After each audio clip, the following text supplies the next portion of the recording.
dans cette section, on va retrouver donc l'onglet CRM et on voit tout de suite que dans la barre de recherche, on va pouvoir déjà rechercher dans notre base de clients.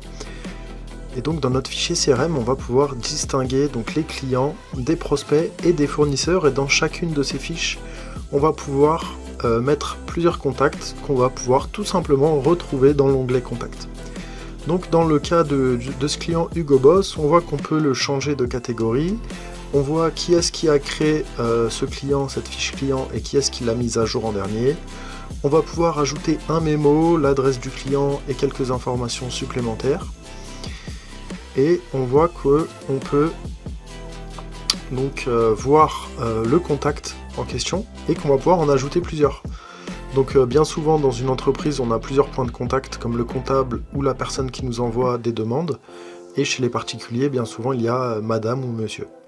On va compléter quelques informations de l'entreprise, on valide et on voit aussi qu'on va pouvoir archiver le client si ce n'est plus notre client ou qu'on veut cacher cette fiche dans notre CRM.